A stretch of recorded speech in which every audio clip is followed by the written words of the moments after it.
सुपादाय कृष्ण पृष्ठाय भूतले श्रीमते भक्ति वेदांत स्वामी नित्य नामिनी नमस्ते सरस्वती देवी गौरवाणी प्रचारिणी निर्विशेष शून्यवादी पाश्चात्य देशतारिणी। जय श्री कृष्ण चैतन्य प्रभु नित्यानंद श्री अद्वैत गदाधर श्रीवासादि गौर भक्तवृंद। हरे कृष्णा कृष्णा कृष्णा हरे हरे, हरे राम राम राम हरे हरे। हरे कृष्णा। तो हम पढ़ रहे थे ग्रंथराज, ग्रंथों में जो राजा है, श्रीमद् भागवतम। और भागवतम के प्रथम स्कंद में हम पहुंच गए हैं 5वें अध्याय में। 5वें अध्याय का नाम क्या है?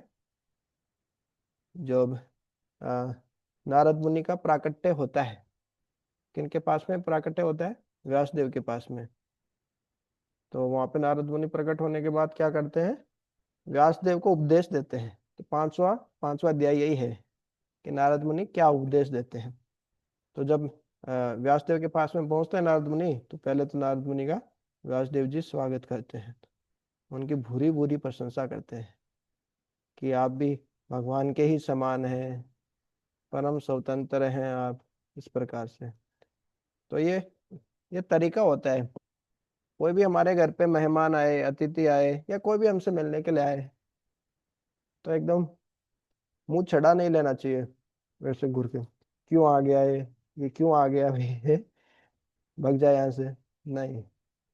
तो चौथे स्कंद में पढ़ेंगे, लास्ट में चौथे पांचवे में जब नरकों का वर्णन आता है, तो जब घर पे कोई अतिथि आता है और उसका हम सही से सत्कार नहीं करते, तो अगले जन्म में उनका अपमान करते हैं, तो अगले जन्म जब नरक में यातना मिलती है, तो अलग अलग चील, गीदड़, वो भी इस तरीके से वो भी आंखें ऐसे करके देखते हैं और आंखें नोच के खा जाते हैं फिर तो इस प्रकार से जब कोई भी व्यक्ति आए, विशेष रूप से कोई सम्मानीय भक्त आए, तो उनको आसन देना चाहिए और प्रसन्न होके, आइए आपका स्वागत है, और आपको जल चाहिए है ना, आपकी कैसे सेवा कर सकते हैं, ऐसा ऐसा नहीं कि ये आ गया परेशान करने के लिए नहीं। फिर फिर वो उनसे पूछताछ करने लगे कि आप असंतुष्ट क्यों हैं? आपने तो सब कुछ वर्णन किया ना, आपने सारे वेद लिखे, महाभारत लिखे, इतिहास पुराण लिखी, और लेकिन सब क्या है? शरीर और मन को केंद्र में रख के ही है, भगवान को केंद्र में रख के नहीं लिखी। पुरुषार्थ को लेके लिखा, निराकार ब्रह्म को लेकर लिखा, इस प्रकार से ही लिखा। फिर क्या होता है? 4 श्लोकों में इस प्रकार से नारद मुनि का स्वागत करते हैं। कौन? व्यासदेव जी। व्यासदेव जी के पुत्र कौन? सुखदेव गोस्वामी, जिन्होंने ये भागवतम सुनाई। और व्यासदेव जी कौन? व्यासदेव जी ने ही सारे वेद पुराण ये सब उन्होंने ही लिखे हैं। अष्टादश पुराणेषु व्यासस्य वचनं दिव्यम। तो सारे 18 पुराण, 4 वेद, 108 उपनिषद सब व्यासदेव जी ने ही लिखे हैं। तो पहले 4 श्लोकों में तो स्वागत करते हैं नारद मुनि जब आते हैं, तो आइए मुनि जी, है ना, परमात्मा रूप में ही उनका स्वागत करते हैं। ये जैसे आगे बोलेंगे।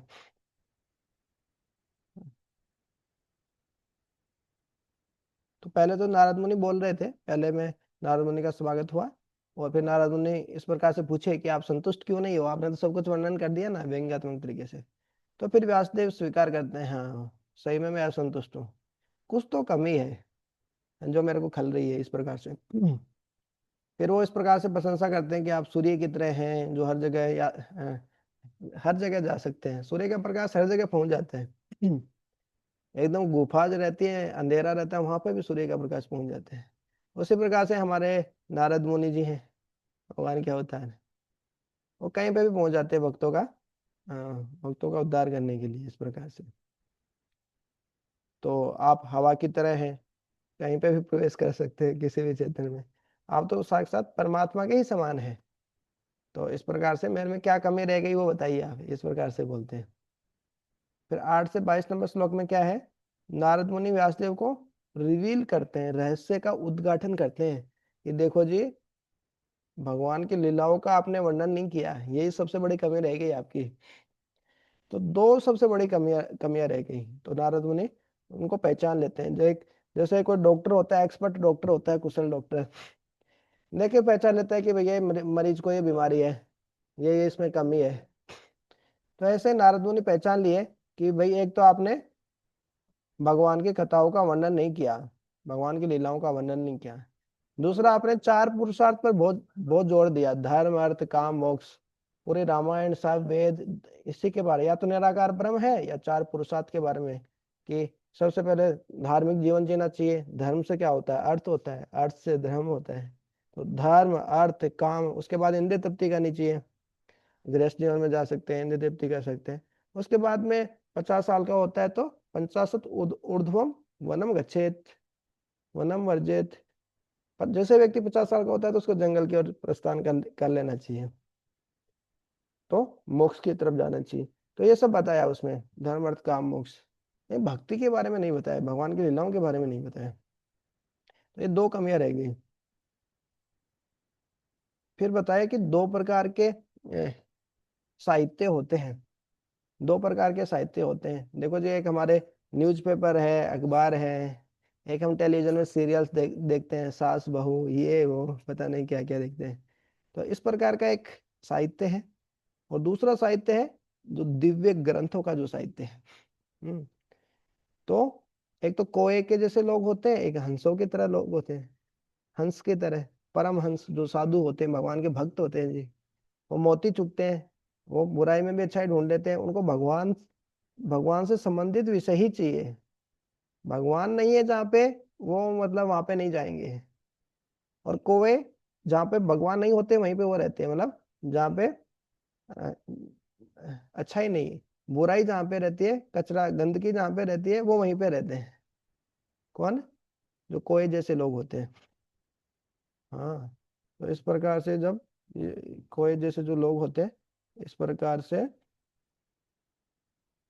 उनकी कोयों से तुलना की गई है, जो भगवान के भक्त नहीं है मुख्य रूप से, ऐसा।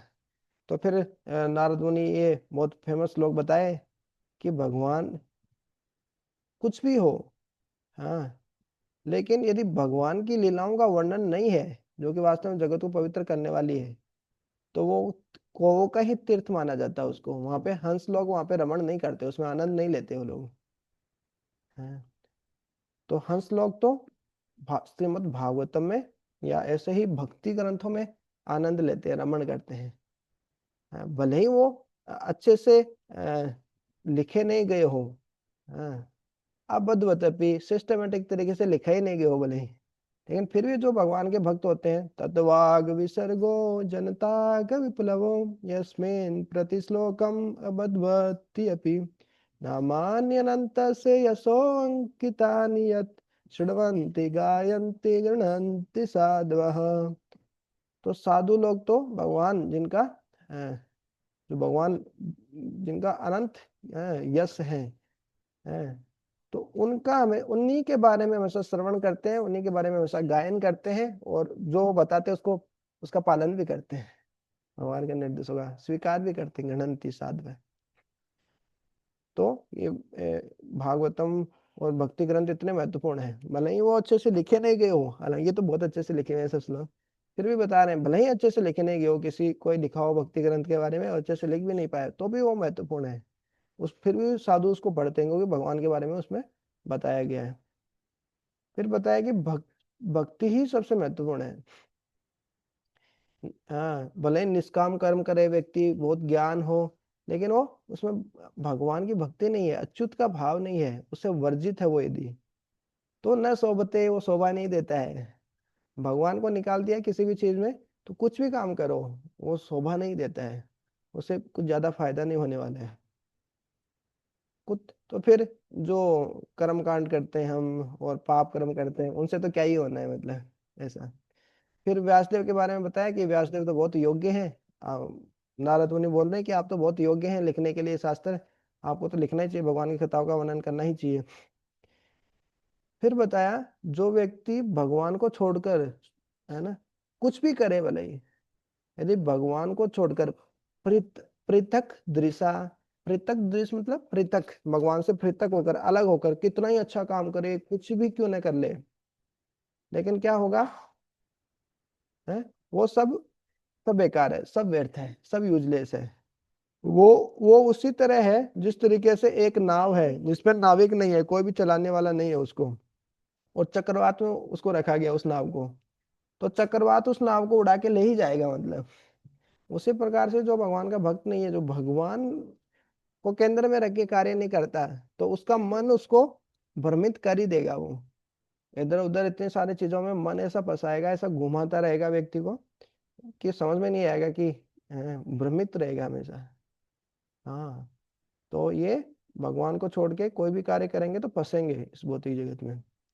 जैसे नाव है, उसको कोई नाविक बिना आश्रय के वो नाव है, तो चक्रवात में अ, चक्रवात में वो टिक नहीं पाएगी, इधर उधर भग जाएगी, पूरे छिन भिन हो जाएगी, नष्ट हो जाएगी वो।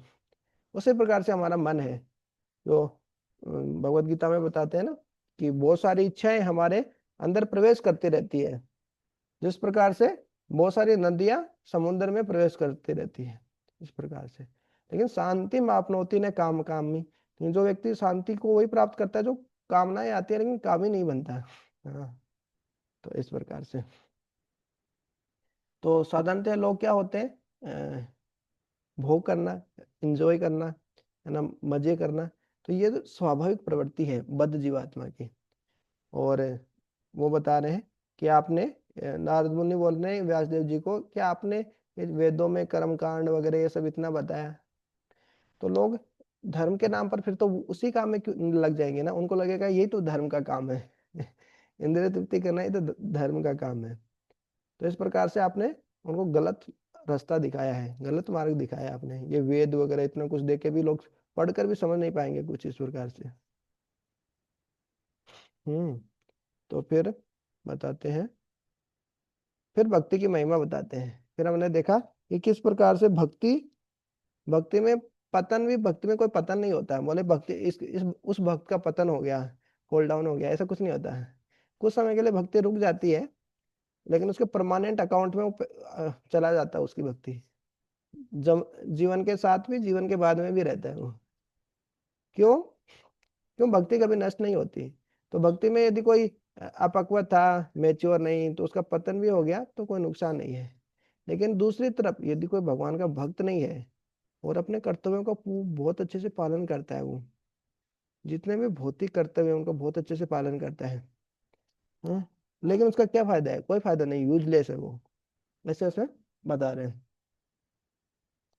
त्यक्त्वा स्वधर्मम चरणाम्बुजम हरेः भजन अपक्वात् पते ततो यदि तर्क वा भद्रम अभूतमिश्र योग आठ। तो अभी आज हम 18 नंबर श्लोक से आज पढ़ेंगे। यस प्रभु जी। हरे कृष्ण प्रभु जी, दंडवत प्रणाम। हाँ। तच्चैव हेतौ प्रयतेत कोविद न लभ्यते यद्भ्रमतामुपर्यध तल्लभ्यते दुःखवदन्त्य सुखं कालेन सर्वत्र गंभीरहंसा। जो व्यक्ति वास्तव में बुद्धिमान तथा तत्व ज्ञान में रुचि रखने वाले हैं, उन्हें चाहिए कि वे उस सार्थक अंत के लिए ही प्रयत्न करें जो उच्चतम लोक ब्रह्मलोक से लेकर निम्नतम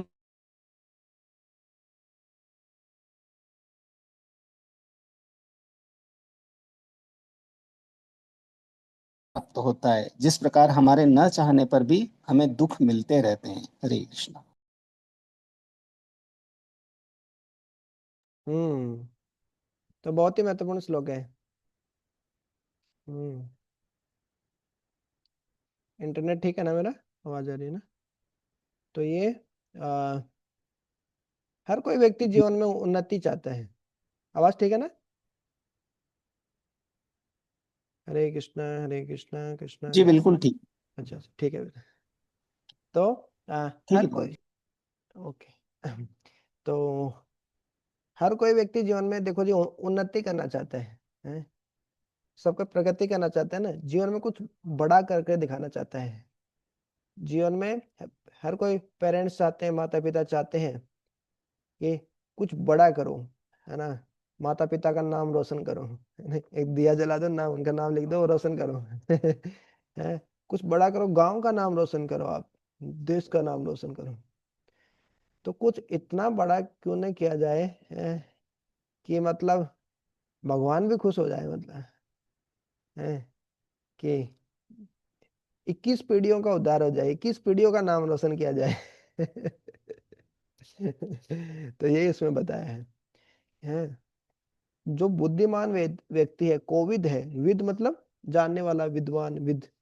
जो कोविद है, जो वास्तव में आध्यात्मिक रूप से जो विद्वान व्यक्ति है, तस्सेव हेतु प्रयतेत, तस्य एव उसके लिए ही, उस हेतु के लिए ही, प्रयतेत उसको प्रयत्न करना चाहिए। कौन से हेतु के लिए? जो ऊपर बताया है, त्यक्त्वा सो धर्मम चरणाम्बुजम हरे है, भगवान हरि के चरणाम्बुज की, चरण कमलों की शरण लेनी चाहिए हमको। तो जो कोई बुद्धिमान मनुष्य है उसको क्या करना चाहिए? भगवान की ही शरण ग्रहण करनी चाहिए और भगवान की भक्ति के लिए ही प्रयास करना चाहिए। तो बता रहे हैं, यदि कोई बुद्धिमान व्यक्ति है तो उसको उस उच्च लक्ष्य के लिए प्रयास करना चाहिए, जो लक्ष्य न लभ्यते यत भ्रमताम ऊपरी अधः। ज्यादातर लोग नौकरी पाने के लिए, या सभी लोग नौकरी ढूंढने के लिए क्या करते हैं? बहुत भटकते हैं, इधर से उधर, कहाँ कहाँ जाएंगे। जॉब के लिए, नौकरी के लिए हम अप्लाई करते हैं, है ना, कोई तो नौकरी दे दो एकदम, सर्टिफिकेट लेके, डिग्री लेके जाते हैं, ये डिग्री है जी हमारा, कोई नौकरी दे दो हमको, नौकरी दे दो, इस प्रकार से। तो उसके, तो उसी है, तो उस प्रकार से है, यत ब्रह्मताम ऊपरी अध्याय, ऊपर से लेके नीचे तक, ब्रह्मा जी के लोक से लेके पाताल लोक तक घूमने के बाद में भी जो चीज प्राप्त करना आसान नहीं है, जो जॉब प्राप्त करना आसान नहीं है, उस जॉब के लिए जो बुद्धिमान व्यक्ति होते हैं वो प्रयास करते हैं। मतलब कुछ पाना है तो ऐसा पाना है जो कि तीनों तीनों जगत में, त्रिभुवन में ही दुर्लभ है, मतलब। जैसे लोग आईएएस बनना चाहते हैं, आईएएस ऑफिसर बनेंगे हम, आईपीएस आईएएस बनेंगे, यूपीएससी में जाते हैं, या तो वो, तो उनका बहुत ऊंचा लक्ष्य रहता है कि देखो जी, ऐसा ऐसे जॉब बनेंगे कि पूरी दुनिया में गिनती के ही 100-200 लोग आईएएस बनते हैं, इस प्रकार से हैं। कितने सारे हजारों लाखों लोग अप्लाई करते हैं, उसमें से 100-200 के 400-500 में रैंक हो, सो अंडर 100 होती है तो वो आईएएस बनता है, इस प्रकार से। तो बहुत मुश्किल है, यद भ्रमताम ऊपरी यद है। तो मनुष्य नाम सहस्त्रेषु कोई एक व्यक्ति बनता है, लेकिन भक्ति उससे भी दुर्लभ है। उसमें आईएएस बन के क्या ही मिलेगा? किसी राजनेता के अंडर में रहना है उसका, हाँ पावर है, पावर बहुत है, लेकिन किसी राजनेता के अंडर में ही रहना है। वो जैसे नचाएगा वैसे, अनपढ़ ही भले ही क्यों ना हो राजनेता, तो वैसा वैसे करना है। और मिलेगा क्या? भौतिक ही मिलेगा कुछ, मरने के बाद तो जीवन के साथ है, जीवन के बाद कुछ नहीं जाने वाला है। लेकिन ये ऐसा कुछ हमको मिलने वाला है भक्ति के माध्यम से, जो कि ऊपरी लोक से लेकर निचली लोक तक, तीनों लोकों में घूमने के बाद में भी ये नहीं मिलने वाला है, ये नौकरी नहीं मिलने वाली है।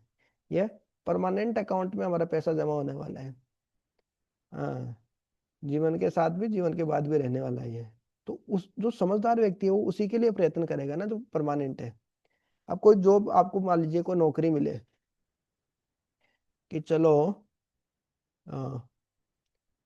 दिनेश जी की कोई नौकरी लग गई, हालांकि उम्र बहुत ज्यादा हो गई इनकी, नौकरी नहीं मिलेगी उनको। लेकिन मान लीजिए प्रभु जी की नौकरी लग गई। अब उनको बोला जाए कि आपको 2 दिन बाद में आपको नौकरी छोड़नी है, आपको केवल 2 ही दिन के लिए लिया है हमने, तो क्या बोलेंगे? अरे, 2 दिन के लिए कौन, क्या मतलब है जॉब करने का? है, इससे अच्छा तो मैं लेके क्या करूंगा इस जॉब को। तो हर कोई व्यक्ति ऐसी जॉब चाहिए, ऐसी नौकरी चाहिए जो थोड़ी परमानेंट हो, हर कभी निकाल नहीं दे। तो जैसे आउट कर देते हैं ना उसमें, फायर कर देते हैं, फायर बोलते हैं उसको, कंपनी में बोलते हैं फायर कर दिया, रैपिड फायर। फायर कर दिया मतलब कंपनी से निकाल दिया। एआई आ गया, बहुत सारी टेक्नोलॉजी आ गई, तो अब जरूरत नहीं आप लोगों की, आप जाओ। तो इस प्रकार से निकाल देते हैं। लेकिन हर कोई व्यक्ति चाहता है एक ऐसी नौकरी हो, ऐसा परमानेंट हो कि एकदम स्टेबल हो, स्थिर हो जीवन, और वो पैसा मिले तो मतलब खर्च ही नहीं हो ऐसा पैसा। तो ऐसा पैसा भक्ति में ही मिल सकता है। नेहा विकर्म ना स्वस्ति प्रत्यवायो न विज्ञप्ति, भगवत गीता में बोले ना भगवान कि इस प्रयास में कोई हानि नहीं है, और कोई कमी भी नहीं होने वाली है। सुअल्पम अपि अस्य धर्म से त्रायते महतो भयात, इस भक्ति मार्ग में थोड़ा भी प्रयास करने से क्या होता है? महान भय से रक्षा हो जाती है। महान भय क्या है? जन्म मृत्यु जरा व्याधि का चक्कर, पुनरपि जननम पुनरपि मरणम पुनरपि जननी जठरे शयनम, यह संसार है बहु दुस्तारे। बार बार माँ के पेट में जन्म लेना, फिर बड़े होना, फिर बहुत सारी बीमारी होती है, बुढ़ापा आता है, मौत होती है, तो व्यक्ति इस चक्कर में घूमता ही रहता है। तो समझदार व्यक्ति क्या करेगा, इस चक्कर से बाहर निकलना चाहेगा। तो भक्ति करने से इस चक्कर से बाहर निकल जाता है। तो इससे बड़ी और संपदा क्या हो सकती है, भगवान के धाम चला जाएगा, अलग अलग योनियों में भटकना नहीं पड़ेगा। नहीं तो 84 लाख योनियों में व्यक्ति घूमता रहेगा। मनुष्य जन्म में यदि भक्ति नहीं करेगा तो फिर सुअर बनेगा, फिर कुत्ता बनेगा, फिर गधा बनेगा, फिर भैंस बनेगा, अलग अलग सारी योनियों में घूमेगा। हाँ, तो कितना कितना। हरे कृष्ण। हरे कृष्ण। अभी अभी हरे ठीक है कृष्ण। आवाज? हाँ। हरे कृष्ण, मैं ही बोल रहा था, जन्म और मृत्यु का चक्कर हम्म। चलता रहता है। हम्म। जन्म मृत्यु का चक्कर तो चलता रहता है ना, भक्ति नहीं करेंगे तो चलेगा ही चक्कर। हाँ। तो जब तक हमारे कर्मों का फल, चक्र मतलब जन्म और मृत्यु का। हाँ, कि अलग अलग पुनर्जन्म होता रहेगा ना। कर्मों का बंधन, हमारे पाप कर्म रहते हैं तो हमको दुख मिलते हैं, और पुण्य रहते हैं तो सुख मिलते हैं। तो जब तक हमारे पाप कर्म रहेंगे और या पुण्य कर्म भी रहेंगे, तब तक हमको जन्म लेना पड़ेगा। लेकिन भक्ति करने से पाप और पुण्य दोनों ही खत्म हो जाते हैं भक्ति से। जब दोनों ही खत्म हो जाएंगे तो फिर हम भगवान के धाम चले जाएंगे ऐसा। लेकिन वो इतना आसान नहीं है। हैं? तो हाँ, लेकिन भगवान की कृपा भी बड़ी महान है, कुछ भी हो सकता है। किसी पे कृपा आए तो की कृपा हो जाए तो चले भी जाए अंत। भगवान बोले ना कि अंत काल में यदि मेरा स्मरण हो जाए तो भगवत धाम आ ही जाएगा पक्का ही। तो इसमें वही बताया कि जो बुद्धिमान मनुष्य है वो उसी चीज को प्राप्त करने के लिए प्रयास करता है जो ऊपर से लेके नीचे तक घूमने से भी मिलती नहीं है। ऊपर से लेके नीचे तक लोकों में भ्रमण करने से भी जो नहीं मिलती है। हाँ, देखो जी, सुख के लिए हर कोई व्यक्ति दिन भर मेहनत करता है कि हमको सुख मिलेगा। जीवन जीवन में क्या चाहिए, हमको सुख चाहिए। उसी के लिए हम पढ़ाई करते हैं, नौकरी करते हैं, शादी करते हैं, जो भी करते हैं हम सुख सुख के लिए ही करते हैं। कोई ऐसे थोड़ी ना दुख के लिए थोड़ी करता है कोई। चलो दुख चाहिए मेरे को इसलिए मैं नौकरी करूंगा अब, चलो दुख चाहिए मेरे को इसलिए मैं शादी करूंगा, चलो मेरे को दुख चाहिए इसलिए मैं घर बनाऊंगा। सब सुख पे ही सुख मिलेगा, आनंद मिलेगा जीवन में, इसलिए तो सब काम करते हैं। लेकिन दुख अपने आप आ जाते हैं। हम भगवान के पास जाके प्रार्थना करते हैं क्या कि भगवान जीवन में बहुत सुख है, बहुत सुख मंगल है, ज्यादा ही सुख है, थोड़ा थोड़ा कष्ट भी दीजिए।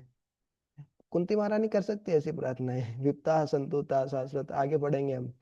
लेकिन हम तो नहीं करेंगे कदापि जाके। हम क्या करते हैं, भगवान बहुत दुख है, ओके, कम कीजिए थोड़ा दुख, इतना भी सहन नहीं हो रहा है अभी।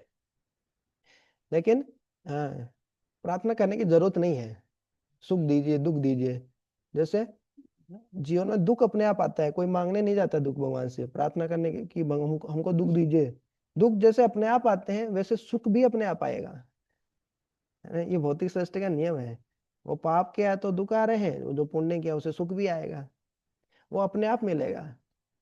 हाँ, जैसे दिन के बाद रात आती है, रात के बाद दिन आता है, तो आता ही है वो। भौतिक जगत में द्वंद्व है ही, ये सुख के जैसे सुख मिलता है वैसे दुख मिलता है, वैसे सुख भी अपने आप ही मिलेगा। है? काले न सर्वत्र गंभीर गंभीर रहनसा। हाँ, तो ये समय का, ये काल का नियम है, ये काल का गंभीर रहस्य है ये। है? तो ये कालक्रम में स्वतः ही प्राप्त हो जाता है, काले न सर्वत्र, कालक्रम में ये सब चीजें हमको अपने आप प्राप्त हो जाता है। गंभीर, ये सूक्ष्म रहस्य है, सूक्ष्म प्रगति है। क्या प्रगति है?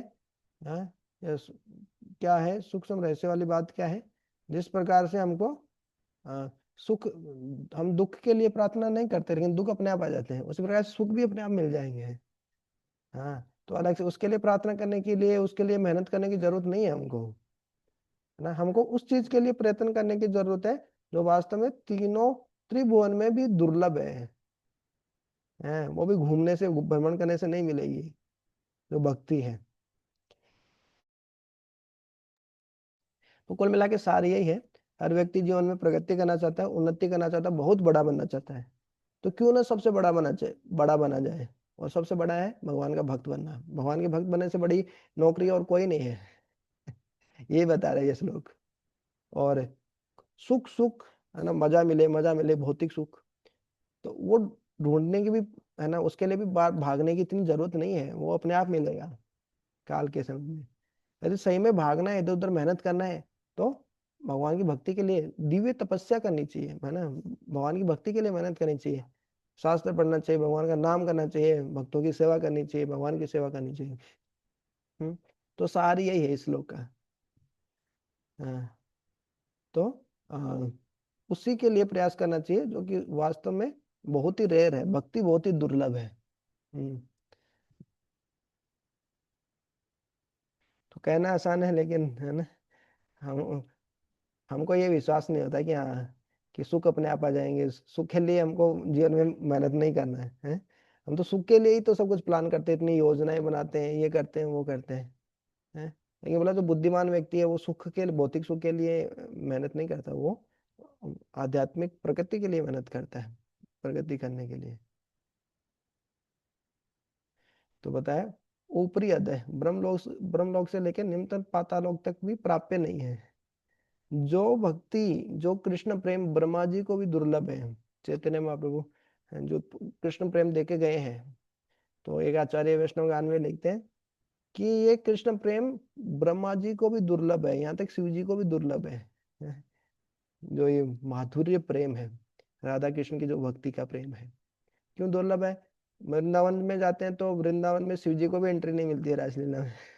तो यहाँ तक वो जो कृष्ण प्रेम वर्मा जी और शिव जी को भी दुर्लभ है, वो चैतन्य महाप्रभु खुद भगवान उस रस, उस प्रेम को बांटने के लिए आए हैं। हरे कृष्ण महामंत्र से ही वो प्रेम मिल जाएगा ऐसा।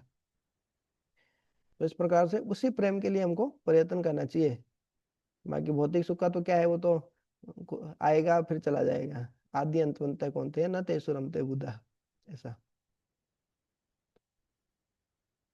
हम्म।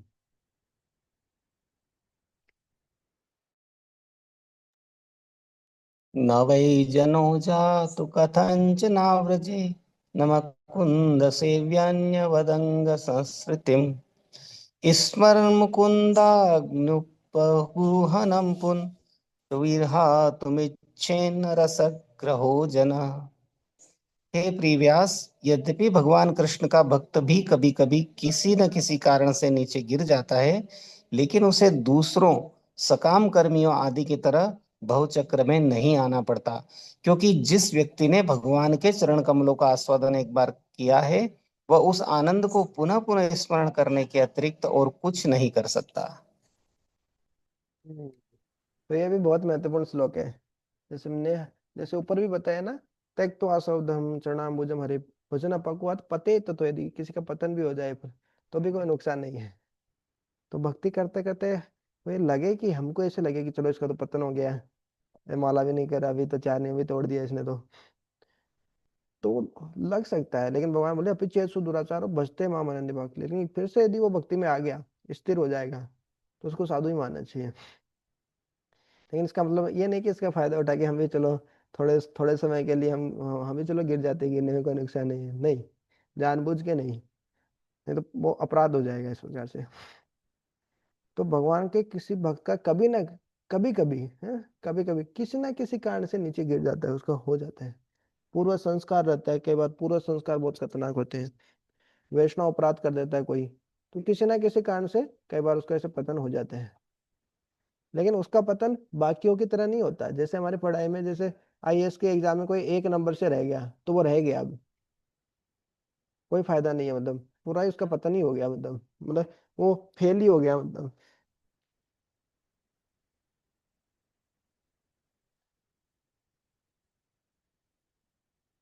तो ऐसा नहीं है कि मतलब कि एक नंबर से रह गए तो कुछ मतलब वो आईएएस बन जाएगा, ऐसा नहीं है। लेकिन भक्ति में ऐसा नहीं है, एक नंबर से रह गए कोई दिक्कत नहीं। आपके 89 नंबर आए, 89 नंबर आए, एक नंबर से रह गए, कोई दिक्कत नहीं। आपके 89% भक्ति रहेगी, अगले जीवन में कहीं पे भी आप जाएंगे, आपकी भक्ति का अकाउंट उतना रहेगा, कितना अच्छा है। तो बाकी जो ज्ञानी है, सिद्धि है, योगी है, उनकी तरह नहीं है कि पतन हो गया तो वो एकदम नीचे ही गिरेंगे, ऐसा। योगी भी नहीं गिरते हैं एकदम से, योगियों का भी पतन होता है, तो भगवान भगवत गीता में बोलते हैं सुचिनाम श्रीमताम गेहे योग भ्रष्टो अभिजायते। कोई अच्छे परिवार में जन्म होता है या किसी भक्त के परिवार में जन्म हो जाता है उसका, इस प्रकार से ही होता है। हाँ, लेकिन भव चक्कर में नहीं आना पड़ता उसको। हाँ, तो जैसे कोई भक्त है भगवान का, शुद्ध भक्त नहीं है, भौतिक इच्छाएं बहुत है, तो कम से कम सौरव लोग तो चला जाएगा, ऊपर के लोग तो चला जाएंगे। और अच्छे से भक्ति करेगा न, और उसको भक्ति करने का मौका मिलेगा, किसी भक्त के परिवार में जन्म हो गया, इस प्रकार से हो गया, तो भव चक्कर में नहीं आना पड़ता उसको, धीरे धीरे भव चक्कर से मुक्त हो ही जाता है वो, क्योंकि उसके परमानेंट अकाउंट तो में तो पैसा जा ही रहा है। तो ये बात है, जिस व्यक्ति ने भगवान के चरण कमलों का आस्वादन की एक बार किया है, वह उस आनंद को पुनः पुनः स्मरण करने के अतिरिक्त और कुछ नहीं कर सकता है। भक्ति से दूर भी चला जाएगा ना, तो वो भक्तों को भूल नहीं पाएगा। भक्ति में जो बातें सुनी है वो बातें बार बार याद आएगी। अरे भौतिक भोग में सुख नहीं है, है? तो फिर बार बार वो याद करेगा, हाँ भगवान के भक्तों के साथ कैसे, है ना, माला करते थे, जप करते थे, मंगल आरती करते थे, हरिनाम संकीर्तन करते थे, बढ़िया डांस करते थे, उनके साथ प्रसाद आस्वादन करते थे, गुलाब जामुन, रसगुल्ला, रबड़ी, रसमलाई है, तो नाना प्रकार के फिष्ट प्रसाद लेते थे। तो इस प्रकार से भगवान के चरणों की जो सेवा किया है, उसका जो आस्वादन उसको मिल गया है, तो वो उसको पतन भी हो जाएगा, तो बार बार उसको वही याद आएगा। एक बार टेस्ट लग गया ना, हायर टेस्ट लग गया उसको, तो फिर वो फिर से वो आ जाते हैं। हम देखते भी हैं बहुत सारे भक्त कुछ समय के लिए चले जाते हैं हमारे, फिर आ जाते हैं। जैसे शिला प्रभुपाद जी के समय एक भक्त चला गया, वो मंदिर में इतनी सारी सेवाएं देती उसको, ये मैनेजमेंट वो मैनेजमेंट, वो परेशान हो गया, फ्रस्ट्रेट हो गया, इतना भी थोड़ा है, मतलब भक्त बन गए तो एकदम शोषण कर लो, ऐसा थोड़ी होता है, ये भी सेवा करा लो वो भी करा लो। तो छोड़ गया, अब नहीं करना भक्ति, बहुत बहुत हो गया, अब जा रहा हूँ मैं। तो ऐसे लाल कपड़े में था, वो चला गया, ड्रेस व्रेस छोड़ दी उसने, पैंट पैंट जी शर्ट, जींस पैंट और शर्ट इस प्रकार से पहन लिया उसने, और वो समुद्र किनारे, उस समुद्र में उसने छलांग लगा दी, चलो थोड़ा स्नान करके आते हैं, थोड़ा स्विमिंग करके आते हैं। तो जैसे समुद्र के अंदर गया, एक बड़ा सा मगरमच्छ देखा थोड़ी दूर पे, एकदम मुंह खोले, मतलब उसी की तरफ आ रहे हैं। तो वो थोड़ा स्विमिंग आती थी, तैरना आता था, थोड़ा अंदर घुस गया और दूसरी साइड से निकल गया, तो वो थोड़ा सा जो मगरमच्छ है, दूसरी साइड निकल गया।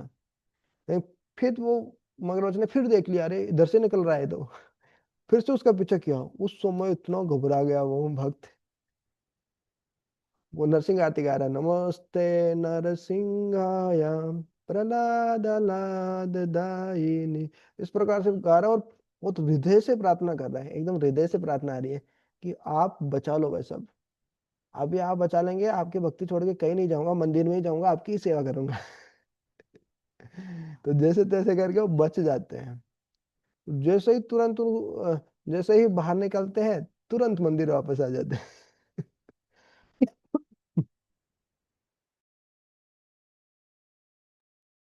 तो इस प्रकार से उनको पता है कि देखो कितनी महान विपदा से भगवान ने बचा लिया है।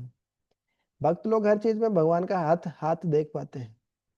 वहीं पे कोई भौतिकतावादी व्यक्ति होगा तो वो सोचेगा, अरे मैं तो मेरे प्रयास से बच गया, मेरे को तैरना आता था इसलिए बच गया मैं।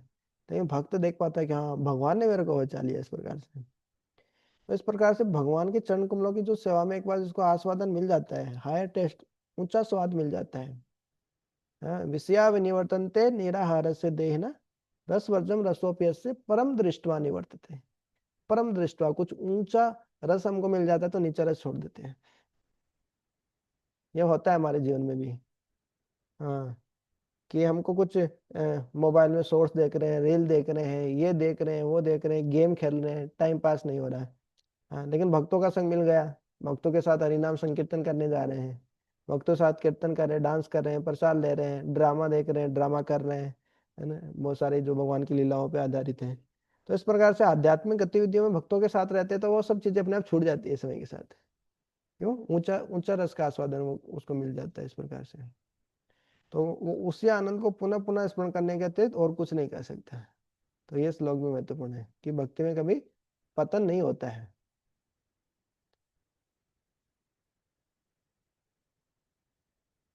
हम्म।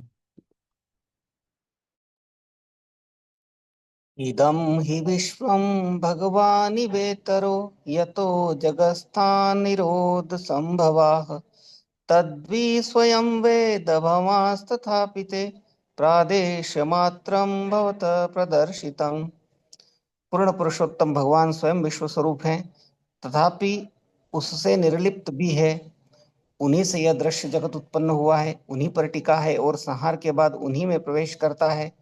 तुम इस सब के विषय में जानते हो, मैंने तो केवल सारांश भर प्रस्तुत किया है। तो कौन किन को बोल रहे हैं? नारद मुनि व्यासदेव जी को बोल रहे हैं कि व्यासदेव नारद मुनि को बोल रहे हैं? अभी नारद मुनि बोल रहे हैं। हाँ, तो बता रहे हैं कि व्यासदेव भी भगवान के अवतार है, नारद मुनि भी भगवान के अवतार है, हो सकता है ऐसा होता है।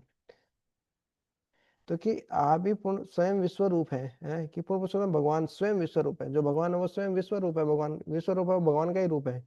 लेकिन फिर भी वो भगवान से अलग है, भौतिक रूप है, उससे निर्लिप्त है, उसमें उससे प्रभावित नहीं होते। भगवान से ही ये पूरी सृष्टि उत्पन्न हुई है, भगवान पे ही टिकी हुई है। भगवान भगवद गीता में बोले ना, कौन सा श्लोक बोले? सब कुछ मेरे पे टिका हुआ है। जैसे एक धागे पे बहुत सारे मोती टिके हुए रहते हैं, वैसे वो मैं वो धागा हूँ जो दिखता नहीं हूँ। लोग बोलते हैं भगवान का है, भगवान का है, लेकिन भगवान बोले मैं वो धागा हूँ जिसपे मोती टिके हैं, सब कुछ मेरे पे टिका है। मैं चाहूँ तो पूरा प्रलय ला दूं 1 सेकंड में, है? और चाहूँ मैं सृष्टि करता हूँ, मेरे पे टिके हुए हैं और मैं ही उसका संहार करता हूँ इस प्रकार से। कौन सा श्लोक? सोचिए, जितनी देर में मैं कॉल पे बात करता हूँ।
हरे कृष्णा। तो कौन सा श्लोक?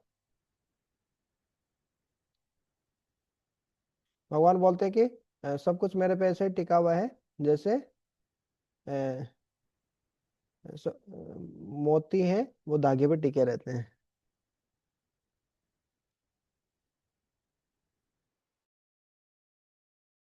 हाँ, 7.7 है भगवत गीता का शायद, 7वें अध्याय का 7वां श्लोक। मतः परतरम न अन्यत् किंचित अस्ति धनंजय, मयि सर्वम इदं प्रोतम सूत्रे मणिगण एव। मतः परतरम न अन्यत्, मेरे से श्रेष्ठ कुछ भी नहीं है। न अन्यत् किंचित अस्ति, कुछ भी नहीं है हे धनंजय। मयि सर्वम इदं प्रोतम, मेरे पे सब कुछ इस प्रकार से पिरोया गया है जिस प्रकार से सूत्रे मणिगण एव, जिस प्रकार सूत्र में धागे में मणि पिरोए रहते हैं इस प्रकार से। तो जिस प्रकार से मकड़ी जाल फैलाती है, उसको कुछ समय तक रखती है, उसमें कुछ मक्खी मच्छर वगैरह आते हैं, उनको पकड़ देती है, फिर वाइंड अप कर देती है। ठीक? तो उसी प्रकार से भगवान पूरी सृष्टि करते हैं, उसका पालन करते हैं, फिर उसको वाइंड अप कर लेते हैं ऐसा। तो हम बोल रहे हैं नारद मुनि, आप तो सब जानते हो, अब मैं आपको हिंट दे दिया हूँ। मैं भक्ति के बारे में बताओ आप।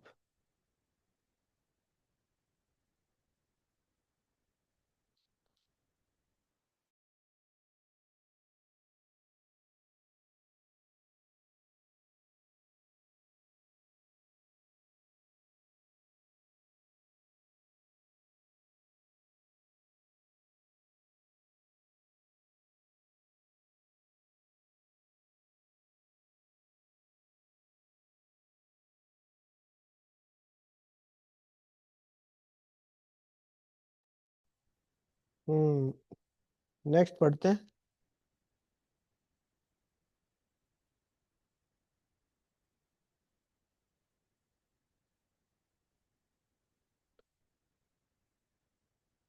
त्वम आत्मना आत्मानम अवेहि अमोघ दिक् परस्य पुंसः परमात्मनः कलाम अजम प्रजातम जगतः शिवाय तु महानुभावा अभ्युदयो अधिक गण्यताम। पढ़िए, अनुवाद पढ़िए कोई।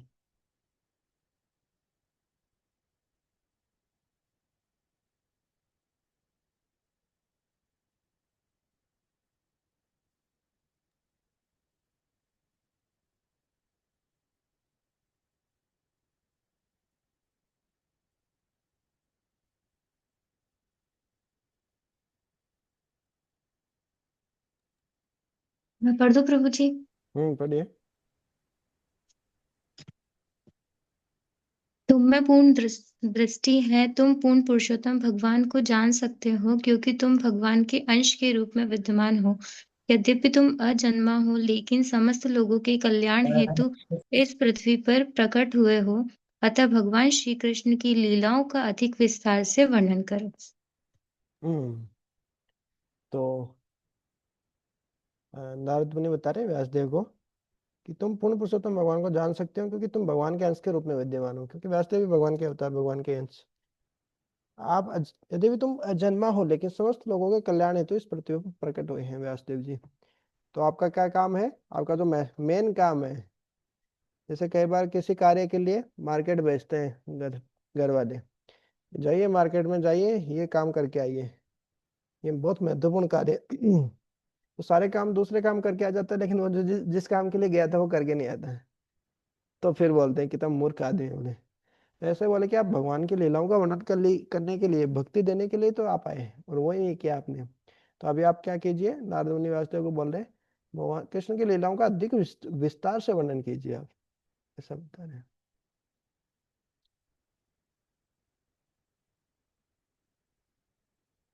राठौड़ प्रभु जी।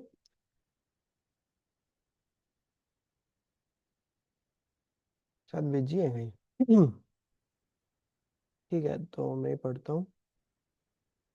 इदाम हि पुंसस् अपसः श्रुतस्य वा स्वेष्टस्य सुक्तस्य च बुद्धिदतयोः अविच्युतो अर्थः कविभिर्निरूपितो यद उत्तम श्लोक गुणानुवर्ण वर्णनम। तो क्या बता रहे हैं? अनुवाद पढ़िए।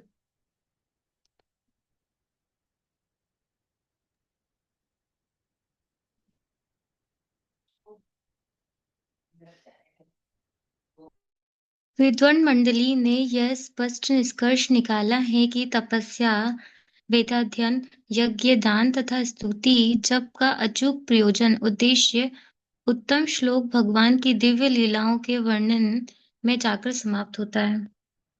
हम्म तो जो विद्वान मंडली है, उन्होंने क्या निष्कर्ष निकाला, सार क्या है कि भाई कितनी भी तपस्या करो आप, कितना भी वेदों का अध्ययन करो, यज्ञ करो, दान करो, स्तुति करो, जप करो, उनका उद्देश्य क्या है?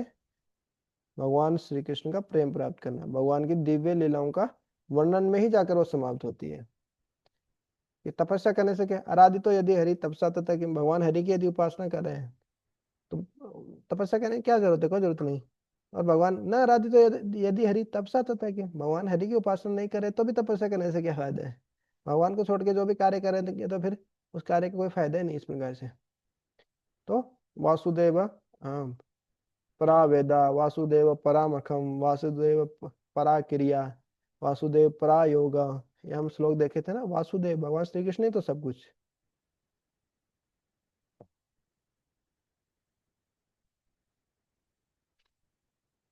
हम्म उसके आगे क्या बता रहे हैं अहम देखिए। हाँ, ये सूरज पढ़िए। अहम पुरातीत भवे भवम मुने दाशास्तु कश्चाश्चन वेदवादिनां निरूपितो बालक एव योगिनां शुश्रूषणे प्रावृषि निर्विविक्षताम्।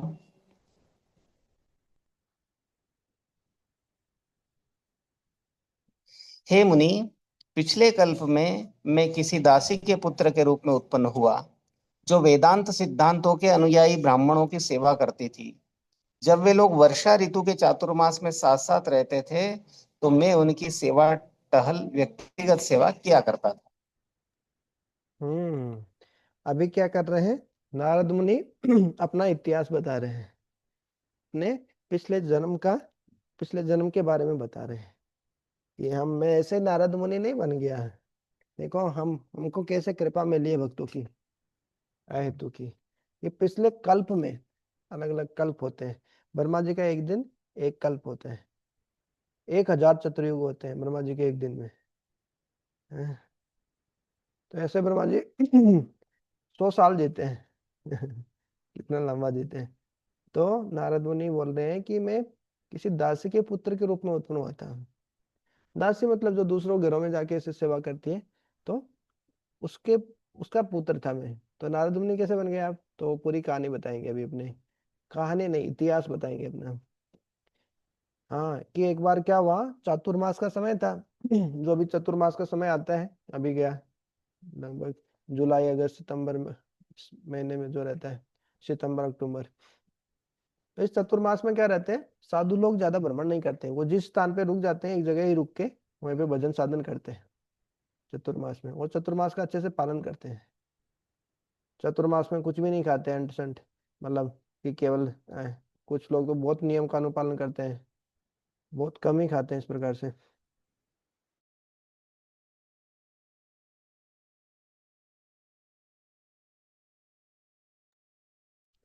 तो हम, हमारे पास भी आए तो की कृपा आ गई। भक्त हमारे अक्षर गोविंदपुर लेके आए, बोले श्री श्रीमद जय पताका स्वामी महाराज का महाप्रसाद है, बैठे बैठे मिल रहा है। तो ऐसे ही नारद मुनि भी अपने उसके बारे में बता रहे हैं कि उनको भी, उनको भी इस प्रकार से सेवा का मौका मिला। और उनको भी ऐसे महाप्रसाद ही मिला था, महाप्रसाद भगवान का। और फिर भगवान के ऐसे शुद्ध भक्त का उच्चिष्ट जो रहता है, झूठा प्रसाद। जनरली उच्चिष्ट जो झूठा होता है वो किस में आता है? तमोगुण में आता है, भगवत गीता में हमने पढ़ा। लेकिन भगवान के शुद्ध भक्तों का जो झूठा उच्चिष्ट होता है, वो महाबल होता है, भक्ति में महान बल देने वाला होता है। वैष्णव अरे चरण रज, वैष्णव के चरण की जो रज होती है, चरण धूलि, चरण की धूल, और उनका उच्चिष्ट झूठा प्रसाद, ये 3 महाबल होते हैं।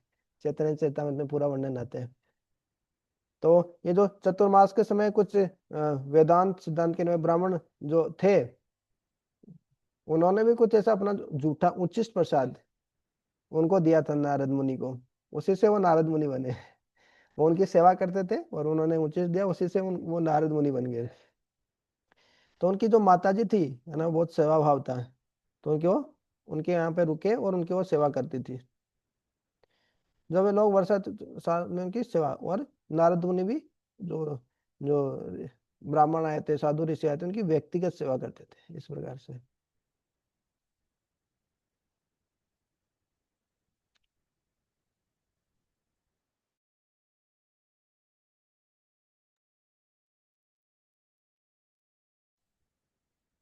हे मय्यपेताखिल चापलेर्भके दान्ते अदक्रीडनकेऽनुवर्तिनि चक्रु कृपां यद्यपि तुल्यदर्शना शुश्रूषमाणे मुनयोल्पभाषिणी। यद्यपि वे स्वभाव से निष्पक्ष थे किंतु उन वेदांत के अनुयायियों ने मुझ पर अहेतु की कृपा की। जहां तक मेरी बात थी, मैं इंद्रजीत था और बालक होने पर भी खेलकूद से अनासक्त था। साथ ही में चपल न था और कभी भी जरूरत से ज्यादा बोलता नहीं था, मितभाषी था। तो नारद मुनि अपने बारे में बता रहे हैं कि देखिए उन्होंने बहुत अहेतु की कृपा की। एक होता है हेतु की कृपा, हमारे अंदर कोई योग्यता हो इस कारण हम पर कोई कृपा करे। एक होता है अहेतु की, हमारे अंदर कोई योग्यता नहीं, बस वैष्णव ने कृपा कर दी इसलिए हमारी भक्ति की गाड़ी चल रही है।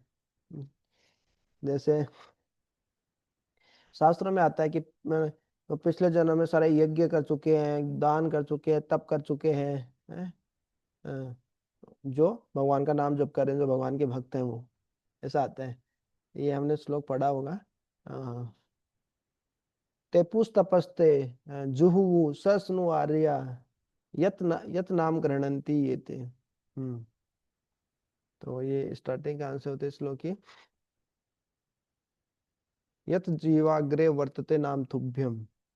हाँ, तो ऐसे भागवत में श्लोक आता है 3:32, 6, 7 है शायद।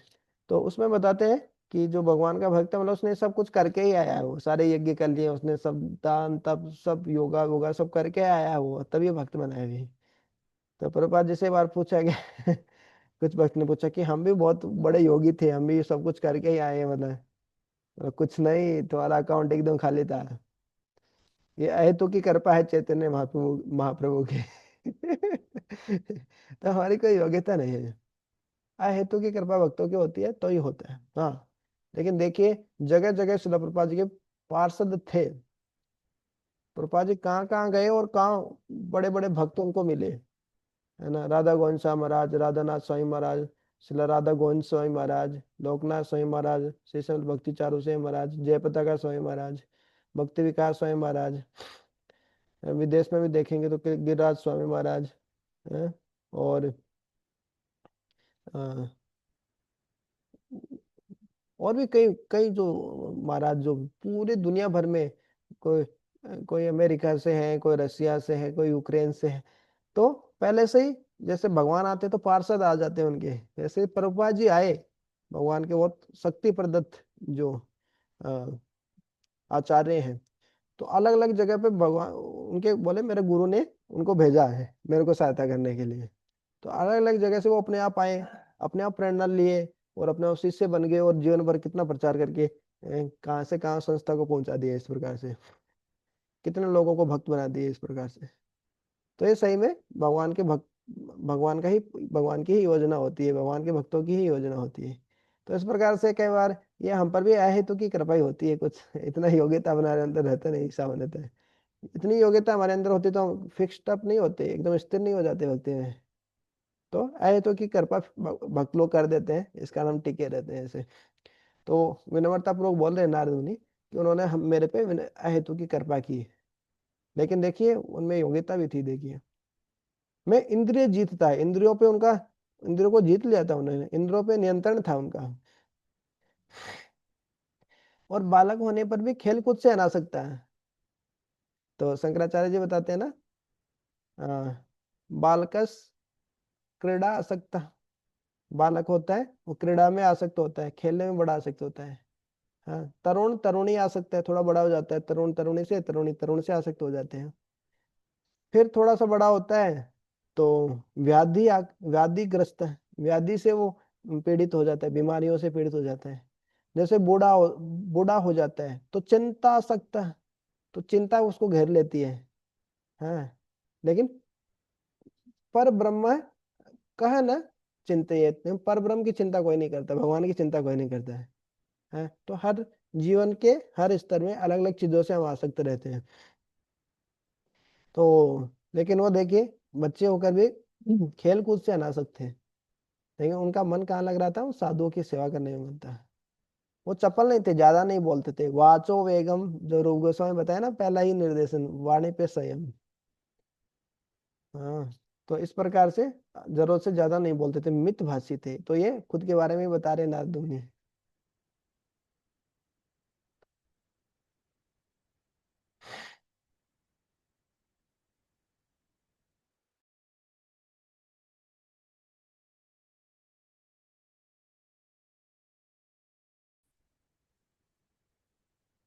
उच्छिष्टलेपान् नुमोदितो द्विजेह सकृत् समभुञ्जे तदपास्तकिल्बिषः एवं प्रवृत्तश्च विशुद्धचेतस्तद्धर्म एवात्मरुचि प्रजायते। उनकी अनुमति से मैं केवल एक बार उनकी जूठन खाता था, और ऐसा करने से मेरे सारे पाप तुरंत ही नष्ट हो गए। इस प्रकार सेवा में लगे रहने से मेरा हृदय शुद्ध हो गया, और तब वेदांतियों का स्वभाव मेरे लिए अत्यंत आकर्षक बन गया। हम्म। तो कई बार भक्त लोग प्रश्न पूछते हैं, हम तो भक्ति में 20 साल से हैं प्रभु जी, टन्स ऑफ टन्स महाप्रसाद खा गए, बोरी की बोरी महाप्रसाद खा गए होंगे, भक्तों का भी महाप्रसाद भी लिया होगा, उचिष्ट भी बहुत है, हमारे अंदर तो कुछ परिवर्तन नहीं आता, हमारा तो ऐसा का वैसा हृदय। परिवर्तन आता है, ऐसा नहीं है परिवर्तन नहीं आता है। हाँ, लेकिन बोले उतना तो परिवर्तन नहीं आता। हाँ, तो ये यथावान परिवर्तन, जितनी हमारी श्रद्धा होती है, जितने हम सिंसियर होते हैं, निष्ठावान होते हैं, उतने ही परिवर्तन आते हैं। हाँ, नारद मुनि, वो तो भगवान के वो कितने कितने सिंसियर, बोले खेलता खेलने में भी आसक्त नहीं थे, मितभाषी थे, ज्यादा नहीं बोलते थे। तो इस प्रकार से, तो तो इस प्रकार से तो इस प्रकार से जो बता रहे हैं कि मैं उनकी झुठन खाता था। उसको एक होता है महाप्रसाद, एक होता है प्रसाद नॉर्मल, एक भगवान के विग्रह को, बड़े विग्रह को सीधा भोग लगाते हैं, उसको महाप्रसाद बोलते हैं। एक होता है महाप्रसाद, जब भगवान के शुद्ध भक्त महाप्रसाद को ग्रहण करते हैं, फिर वो हमको यदि मिल जाए तो उसको बोलते हैं महाप्रसाद, वही है जूठन। वो जूठन नहीं है वास्तव में, ये यहाँ पे जूठन नहीं लिखना चाहिए। जूठन तो मतलब नकारात्मक शब्द है, किसी का झूठा है ऐसा। तो महाप्रसाद उन्होंने खाया, या उच्चिष्ट खाया। उच्चिष्ट लिखा है ना संस्कृत में भी, तो उच्चिष्ट लिखना चाहिए ऐसे।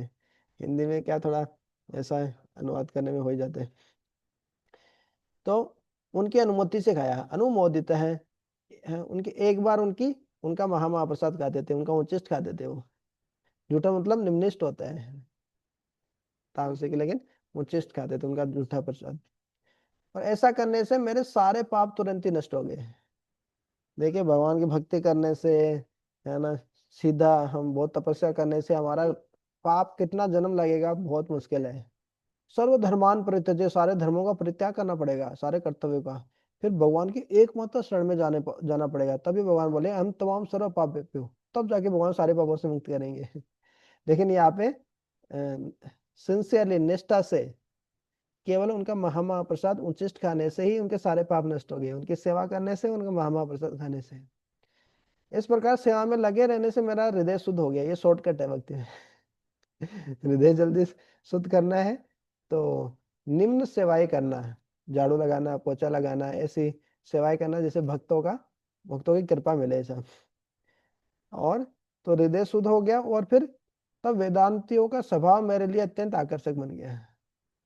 हाँ, तो खाने से उनके प्रति श्रद्धा और बढ़ गई है, तो और शरणागति बढ़ गई इस प्रकार से। तो प्रभुपाद जी तात्पर्य में लिख रहे हैं, शुद्ध भक्ति संक्रामक रोग तुल्य है। संक्रामक मतलब कंटेंजियस डिजीज बोलते हैं ना इंग्लिश में, कंटेंजियस डिजीज। कि बोले खाज खाज खुजली है, संक्रामक रोग है, इसके पास में मत बैठो, इसके कपड़े वगैरह अलग रखा करो, है ना, अलग से धूप दिया करो। तो संक्रामक रोग है, फैलता है ये रोग, है ना। तो दूर रहने के लिए बोला जाता है। लेकिन प्रभुपाद जी लिख रहे हैं, जो भक्ति है ये भी संक्रामक है, किसी भक्त के साथ मत रहिएगा, आप भी ऐसे ही हो जाएंगे। सारे दिन भर हरे कृष्णा करते रहेंगे, भागवती पढ़ते रहेंगे, देखो उसको हरे कृष्ण, है ना, तो भक्तों से दूर रहा करो। ऐसा होता है। संक्रामक है, फैलता है बीमारी, भक्ति भी फैलती है। हालांकि बीमारी नहीं है, भक्ति फैलेगी तो हमारा उद्धार हो जाएगा। भवबंधन से हमारे पार हो जाएंगे, इस प्रकार से सारे पापों से मुक्त हो जाएंगे, हृदय एकदम संतुष्ट हो जाएगा। त्यागात शांति में अनंतरम। और जो शाश्वत शांति है, शाश्वत शांति में अधिक स्थिति, शाश्वत शांति मिलेगी। तो शांति चाहिए तो भक्तों का संग कीजिए, नहीं तो भक्तों से दूर रहिए। तो भक्ति भी संक्रामक है।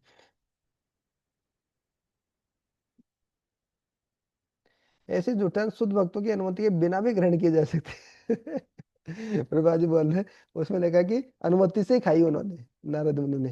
लेकिन बोल रहे हैं भक्तों का महाप्रसाद जुटन बिना अनुमति के भी खाया जा सकता है बोले। लेकिन कई कई ऐसे छद्म भक्त होते हैं, जो भक्त का चोला पहने रहते हैं, भक्त नहीं होते, उनका नहीं खाना चाहिए।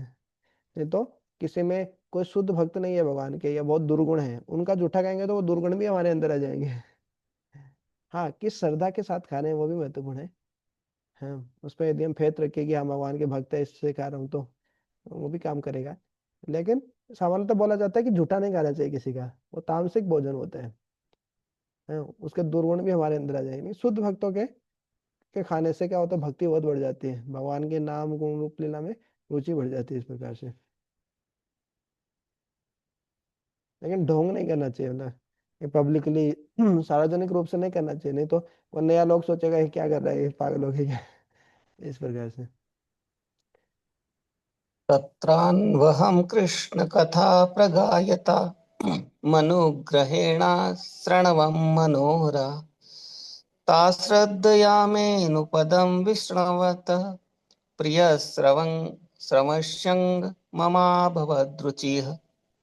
हे व्यासदेव, उस संगति में तथा उन महान वेदांतियों की कृपा से मैं उनके द्वारा भगवान कृष्ण की मनोहर लीलाओं का वर्णन सुन सका, और इस प्रकार ध्यान पूर्वक सुनते रहने से भगवान के विषय में प्रतिक्षण अधिकाधिक सुनने के प्रति मेरी रुचि बढ़ती ही गई। हरे कृष्णा। तो ऐसा ही होता है भक्तों के संग में। हाँ, भगवान की लीलाएं हम सुनते हैं, ध्यान पूर्वक हम सुनते हैं। जो वक्ता रहते हैं या भागवतम जो है उसमें हमारी श्रद्धा होती है। हाँ, कि भागवतम है, ग्रंथराज भागवतम है। तो जब हमारी श्रद्धा होती है, ध्यान पूर्वक सुनते हैं, तो भगवान के विषय में हमारी हर क्षण अधिकाधिक सुनने की प्रति रुचि बढ़ती ही जाती है हमारी। जैसे 16 माला करने के बाद भी माला करने की इच्छा हो रही है, मतलब सही में अच्छा जप हुआ है। 1 घंटा भागवतम पढ़ने के बाद भी और पढ़ने की इच्छा हो रही है, मतलब सही में अच्छा पठन हुआ है। तो ऐसा अधिकाधिक और स्वादु स्वादु पदे पदे, और रुचि बढ़ती जाती है उसको, और अच्छा लगता है उसको, वो कभी बोर नहीं होता है। शुरुआत में ही आया था ना, शुरुआत में ही पढ़ा था हमने ये श्लोक। हाँ, कि उसको बार बार सुने हैं, है ना, क्योंकि ये और स्वादु स्वादु पदे पदे हैं। हर एक शब्द उसका आस्वादन कराने वाला है, इस प्रकार से आस्वादन रस आने लगता है इस प्रकार से।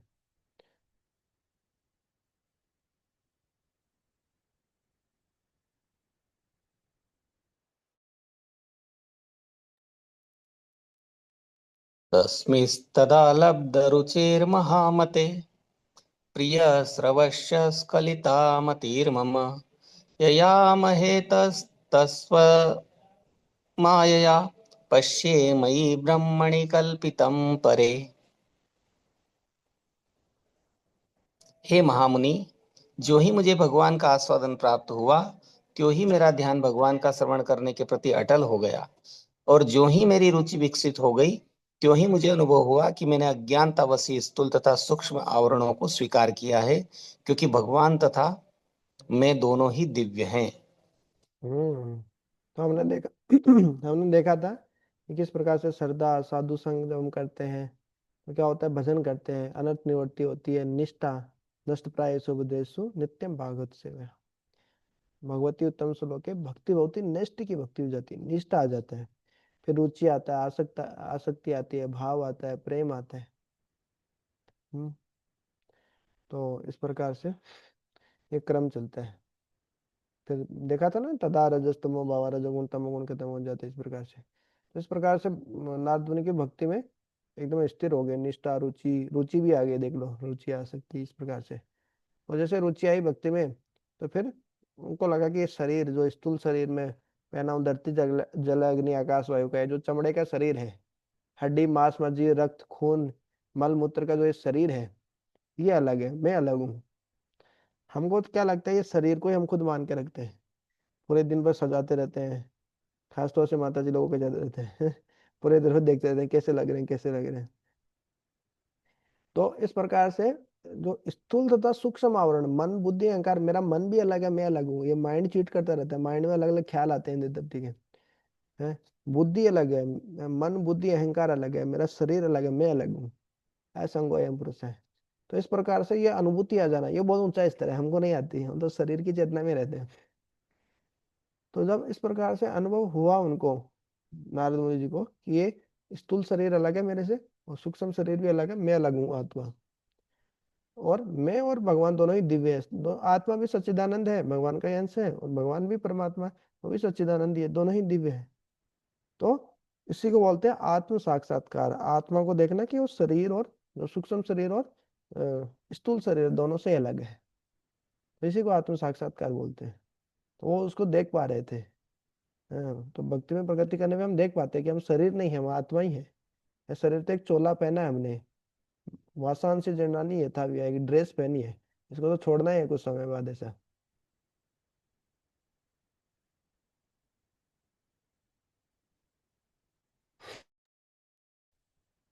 इत्थं शरत्प्रा प्रावृषिका वृत्तरे विष्णवतो मेनु सबं यशोमलम् संकीर्त्यमानं मुनिभिर्महात्मभिः भक्ति प्रवृत्तात्मरजस्तमोपहा।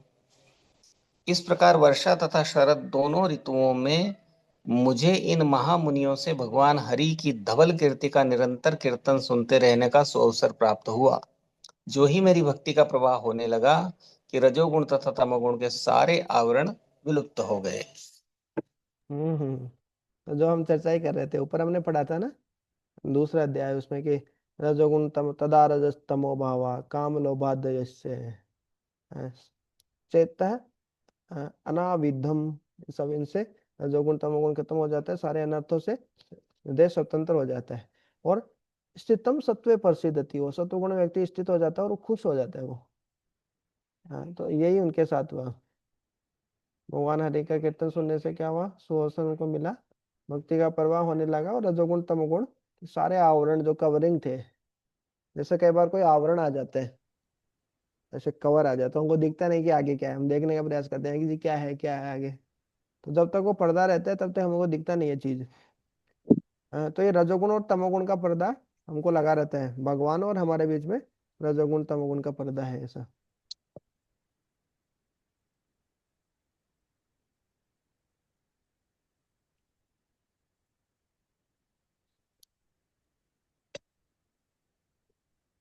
तस्यैवं मेऽनुरक्तस्य प्रसीतस्य हतेन स श्रद्ध श्रद्दधानस्य बालस्य दान्तस्यानुचरस्य च।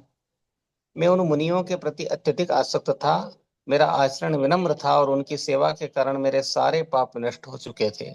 मेरे हृदय में उनके प्रति प्रबल प्रबल श्रद्धा थी। मैंने इंद्रियों को वश में कर लिया था और मैं तन तथा मन से उनका दृढ़ता से अनुगमन करता रहा था। हरि कृष्ण। हम्म तो ये बहुत महत्वपूर्ण है। भगवान के भक्तों से आसक्ति होगी तो भगवान के साथ हमेशा रहेंगे, भगवान से आसक्ति होगी तो जरूरी नहीं कि हम भगवान के साथ हमेशा रहेंगे। भक्तों के साथ रहेंगे तो वो हमेशा हमको याद दिलाते रहेंगे, भैया माया में पड़ रहे हो, भजन करो, भजन पे ध्यान दो, अपने काम पे ध्यान दो, सेवा करो। तो इस प्रकार से भक्तों की, किसी शुद्ध भक्त के प्रति हमारी आसक्ति हो जाए तो जीवन धन्य है। हैं? तो बोले उन मुनियों के प्रति अत्यधिक आसक्त था मैं, मेरा आचरण विनम्र था। अहंकार वाला ही रहता है हमारा तो, हम में ही तो सब कुछ, लेकिन वो विनम्र थे। विनम्रता, विनम्रता, ये भक्ति, ये एक दिव्य गुण है, भगवान इससे आकर्षित होते हैं। और उनकी सेवा के कारण मेरे सारे पाप नष्ट हो चुके थे, मेरे हृदय में उनके प्रति प्रबल श्रद्धा थी। ये श्रद्धा बहुत जरूरी है। जैसे भगवान में भगवत गीता में बताया ना, चौथे अध्याय के 32 से 40 नंबर श्लोक तक, तद विद्धि प्रणिपाते न परिप्रश्न न सेवया, ये गुरु के पास जाना चाहिए, परिप्रश्न करना चाहिए, प्रणिपात होके झुककर विनम्र भाव से जाना चाहिए। ऐसे नहीं, अरे चलो बताओ मेरे को ऐसा क्यों होता है, ऐसा क्यों हुआ तो चैलेंजिंग मूड में नहीं करना चाहिए, चैलेंज नहीं देना चाहिए। हाँ, अपने प्रश्न पूछने चाहिए, जिज्ञासा करनी चाहिए, वो सब करना जरूरी है, लेकिन एक विनम्र भाव से करना चाहिए। तब क्या होता है, उपदेक्षन्ति ते ज्ञानम ज्ञानिन ददुषन। हाँ, और श्रद्धा बहुत जरूरी है टीचर पे होना। टीचर पे है ना, हमारे गुरु साधु शास्त्र पे श्रद्धा नहीं होगी तो हम सुनेंगे इसका से, हाँ बहुत बोल रहा है, बक बक कर रहा है बहुत, ये तो काम है इसका, है, तो इस कान से सुनेंगे, उस कान से निकाल देंगे, जीवन में नहीं लगाएंगे।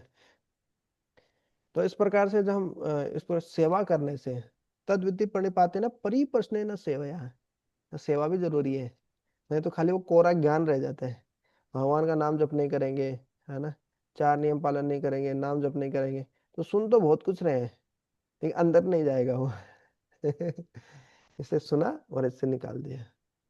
अंदर जाने के लिए क्या सेवा करनी जरूरी है। तो सेवा अलग अलग तरीके से की जा सकती है, हर भक्त कोई ना कोई तरीके से सेवा कर सकता है, या कम से कम अच्छे से नाम जप करें, वही सबसे बड़ी सेवा है। तो इस प्रकार जब हम सेवा करते हैं तो सारे पाप नष्ट हो जाते हैं। और श्रद्धा से क्या होता है, श्रद्धावान लभते ज्ञानम तत्परः संयत इंद्रियः। जो श्रद्धावान होता है उसी को ज्ञान मिलता है। श्रद्धावान हो और संयत इंद्रिय, जिसका इंद्रियों पे संयम हो, वही उसी को ज्ञान मिलता है। तो नारद मुनि के दोनों ही है, इंद्रियों को वश में कर लिया और श्रद्धा भी एकदम प्रबल थी उनकी, और तन और मन से उनका दृढ़ता से अनुगमन करते रहे, तन से भी मन से भी, बाहर से भी सेवा हमारे कर्मेंद्रियों से और अपने मन और बुद्धि से भी सेवा करते हैं इस प्रकार से। किसी के प्रति आसक्ति हो जाती है तो फिर वो जैसे बोलेंगे वैसे ही करते हैं, या वो जैसे करते हैं हम भी वैसे ही करते हैं। तो नारद मुनि भी वैसे ही करे किए, तो पिछले जन्म में उनके साथ ऐसे हुआ।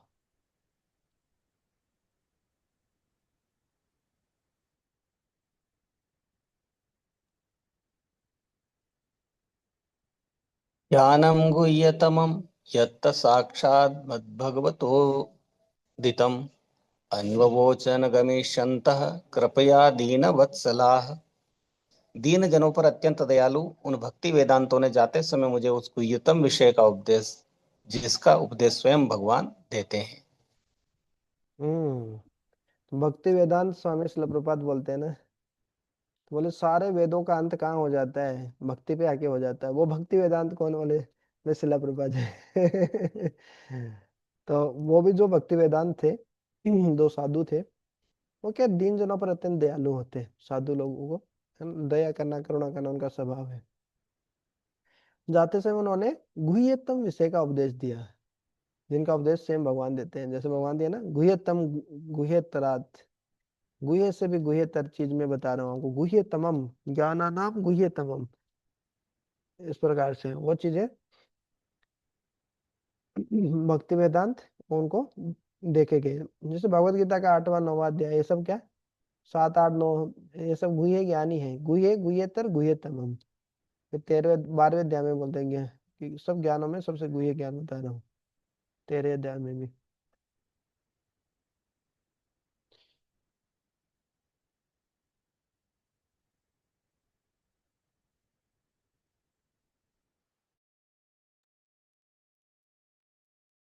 येनेवाहं भगवतो वासुदेवस्य वेदसः मायानुभावमिदं येन गच्छन्ति तत्पदम्। उस गुह्य ज्ञान से मैं संपूर्ण पदार्थों के सृष्टा, पालक तथा संहार करता भगवान श्री कृष्ण की शक्ति के प्रभाव को ठीक ठीक समझ सका।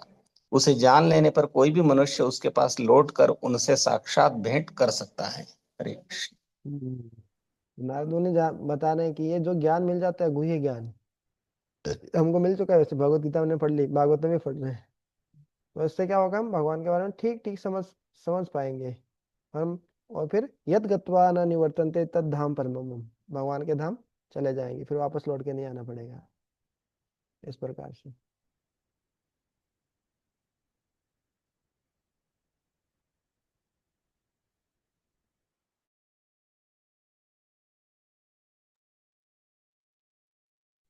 एत एतत् संसूचितं ब्रह्म स्थापत्र चिकित्सतम् यदीश्वरे भगवती कर्म ब्रह्मणि भावितम्।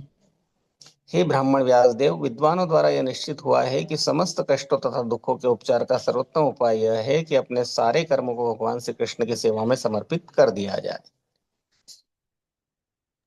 हम्म तो सारे कष्ट और दुखों से उपचार का उपाय यही है कि सारे कर्मों को भगवान की सेवा में लगा दे। यत करोसि यत अस्नासि यत जुहोसि ददासि यत तपस्यासि कौन्तेय कुरुष्व मद अर्पणम, भगवान को अर्पित करके हम काम करें ऐसा।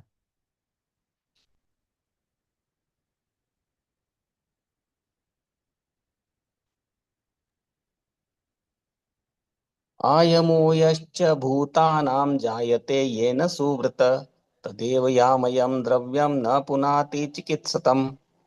हे श्रेष्ठ पुरुष, क्या भेषज विज्ञान की विधि से प्रयुक्त की गई कोई वस्तु उस रोग को ठीक नहीं कर देती जिससे वह रोग उत्पन्न हुआ हो? तो ये भेषज विज्ञान आपको पता है? भेषज विज्ञान लिखा है। तो ये इसमें क्या होता है, आयुर्वेद में क्या होता है, जैसे हम बोलते हैं ना कांटे को कांटा निकालते हैं। तो जिस जिस चीज को खाने से हमको बीमारी हुई है, वही वही चीज खाने से हमारी वो बीमारी के इलाज भी हो जाते हैं। बता सकते हैं? हाँ, कोई ऐसा कुछ अनुभव? जैसे कांटे को कांटा निकालता है, वैसे हमको जिस चीज को ज्यादा खाने से, कम खाने से, या जिस चीज के कारण हमको कोई बीमारी हुई, वही चीज हमारा इलाज कर सकती है। उसको कई बार है ना जलाकर, या फिर अलग तरीके से उस चीज को जलाकर वही चीज खिलाई जाती है उसको, तो सही हो जाते हैं। एक और उदाहरण जो प्रपात जी बता रहे हैं यहाँ पे। हाँ, कि जैसे कभी किसी का पेट खराब हो जाता है, सामान्यतः जब व्यक्ति कोई घर से बाहर जाता है तो उसको ऐसा नहीं बोलते कि दूध पी के जाओ, नहीं, उसको बोलते दही खा के जाओ, पेट अच्छा रहेगा बाहर जाओगे तो। दूध खाने से क्या होता है, पेट खराब हो जाता है और खराब हो जाएगा। किसी को लूज मोशन लगे हैं, दस्त दस्त हो रहे हैं, वो और दूध पिला दो और लूज मोशन हो जाएंगे उसको। लेकिन दही खाएगा पेट अच्छा रहेगा उसका। तो दूध और दही एक ही है, दूध से ही तो दही बना है, दूध को ही फाड़ कर दही बनाया गया है। लेकिन दूध से पेट खराब हुआ, यदि किसी का पेट खराब होता है तो उसको दही खाने की सलाह दी जाती है। किसी को यदि ज्यादा दूध पीने से पेट खराब हो गया तो उसको दही खाने की सलाह दी जाती है। तो वही दूध है, वही दही के रूप में वो उसका इलाज करता है उसी बीमारी का। तो उसी प्रकार से जैसे भेषज विज्ञान आयुर्वेद इस प्रकार से बता रही है, उसी प्रकार से अभी बताएंगे कर्म योग के बारे में। वही काम है, वही काम यदि हम भगवान के लिए कर लेंगे ना तो वो मुक्ति का कारण हो जाएगा। और वही काम वही कार्य हम खुद के इंद्रिय तृप्ति के लिए खुद के लिए करेंगे तो बंधन का कारण हो जाएगा। हाँ, देखिए, आगे आगे चलकर एक श्लोक पढ़ेंगे, बहुत ही महत्वपूर्ण श्लोक है। हाँ, प्रसंगमजरं पासम आत्मनः कवयो विदुः स एव साधु सुकृतो मोक्ष द्वारम अपावृतम। प्रसंगम अजरम पासम प्रसंग प्रकृष्ट प्रण संग करना, आसक्ति, अजरम पासम किसी अजर चीज से हो जाए, किसी भौतिक चीज से हमको कोई आसक्ति हो जाए तो वो पास का काम करती है, फंदे का काम करती है ना, गला गला बांध के हमको लटका देते हैं ना पंखे पे, सुसाइड करते हैं। तो फांस का काम करती है क्या, किसी भौतिक चीज के प्रति हमको आसक्ति हो जाए तो। प्रसंगम अजरम पासम आत्मन है कवयो विदु, जो विद्वान लोग हैं ऐसा बोलते हैं कि किसी भौतिक चीज के प्रति आसक्ति हमारे बंधन का कारण होती है। स एव साधु सुकृतो, लेकिन वही आसक्ति हमारी किसी साधु के प्रति हो जाए, मोक्ष द्वारम अपावृतम, मोक्ष के द्वार खोल देती है। यहाँ पे देखिए नारद मुनि जी जो है, उनका उन भक्ति वेदांत जो साधु थे उनसे संग हुआ, उनसे आसक्ति हो गई उनकी, तो मुक्ति के द्वार नहीं खुल गए, वो नारद मुनि बन गए एक साधारण बालक से।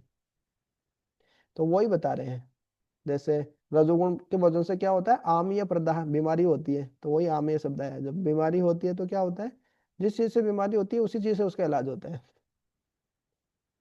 आम्यम द्रव्यम न पुनाति चिकित्सकम, है ना, उसी से वो अच्छा हो जाता है, पुनाति। तो उसी प्रकार से हम जो भौतिक कार्य कर रहे हैं वही कार्य, हम यदि वही कार्य भगवान के लिए कर लेंगे तो हमारे हम मुक्ति का कारण बन जाएंगे वो। जैसे हम खाना खा रहे हैं तो खुद के लिए खाएंगे सीधा, बिना भगवान को भोग लगाए, बंधन का कारण, भगवान को भोग लगाएंगे प्रसाद के रूप में खाएंगे, मुक्ति का कारण हो जाएगी। भक्त लोग कुछ अलग थोड़ी करते हैं, वो सारे काम करते हैं जो बाकी लोग भी करते हैं, लेकिन वो भगवान के लिए करते हैं, भगवान के अंदर में रख के, तो वो मुक्ति का कारण हो जाते हैं। बाहर के लोग डांस करते हैं, दारू पी के डांस करते हैं, जैसे भगवान के संकीर्तन में डांस करते हैं, तो वही मुक्ति का कारण हो गया। बात वही है, दोनों ही आनंद ले रहे हैं। लेकिन वो एक दारू वारू पी के डांस कर रहा है, ऐसे कर ही नहीं पाएगा वो, दारू पीना पड़ता है उसको डांस करने के लिए। वे और फिर डांस करके फिर किसी गंदी नाली में पड़ा रहता है, पास में कुत्ते बिल्ली जा रहे होते हैं, उसे पोटी कर देते हैं, यूरिन पास कर देते हैं, मलमूत्र विसर्जित कर देते हैं। तो क्या आनंद, क्या भोग, क्या क्या मिल गया उसको। वही आनंद यदि वो किसी इस्कॉन मंदिर में आके बढ़िया कीर्तन होता ही रहता है, आगे डांस कर ले, संकीर्तन में भाग ले ले, ताली बजा ले, मुक्ति का कारण हो जाएगा वही। वही प्रसाद, वही खाना है, भगवान को भोग लगा के खा लिया, वही आसक्ति किसी साधु के प्रति हो गया है। अभी हम भागवतम नहीं पढ़ रहे होते तो यूट्यूब पे रील्स देख रहे होते, या न्यूज न्यूज सुन रहे होते, ऐसे कुछ देख रहे होते, तो वही बंधन का कारण हो गया और ये मुक्ति का कारण हो जाएगा है। तो इस प्रकार से देखना चाहिए कि हर चीज को भगवान से जोड़ दिया मतलब सफल हो गया जीवन, काम वही है, लेकिन भगवान से जोड़ देने से हाँ, तो वो मुक्ति का कारण बन जाता है इस प्रकार से। तो आज हम यहीं पे करते हैं अभी। एंटीस्नेक वेनम सिरम भी जो है ना, वो भेषज विज्ञान का उदाहरण माना जा सकता है। उसमें क्या होता है। सांप के विष से ही हम्म। दवाई बनती है, जो इंजेक्ट करके उसके विष के उपचार के लिए कार्य करती है। अच्छा, जैसे जी। कांटा कांटे को निकालता है वैसे जहर जहर को काटता है ना, ये भी ऐसा जी, है। एंटीस्नेक इंजेक्शन लगाते हैं अच्छा। डॉक्टर्स लोग, हाँ, वो विषैले जहरीले सांप से ही के जहर से ही निर्मित होती है वो दवाई। अच्छा अच्छा। ये भी एक वैश्विक विज्ञान है। हम्म, भेषज विज्ञान है। तो इसमें 40 तक है, तो अभी तो और भी श्लोक बाकी है। आज नहीं हो पाएंगे, कल हम करेंगे उसको पूरा। 8:50 हो गए, 8:50 तक ही का ही टाइम था। ठीक है।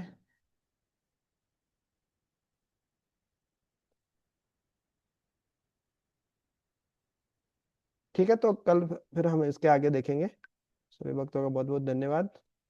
हरे कृष्णा। वांछा कल्पतरुभ्यश्च कृपा सिंधु भैवच पतितानां पावनेभ्यो वैष्णवेभ्यो नमो नमः। अनंत कोटि वैष्णव अनंत की जाए, शिला प्रभुपाद की जाए, निताई गौर प्रेमानंदे। हरि हरि बोल।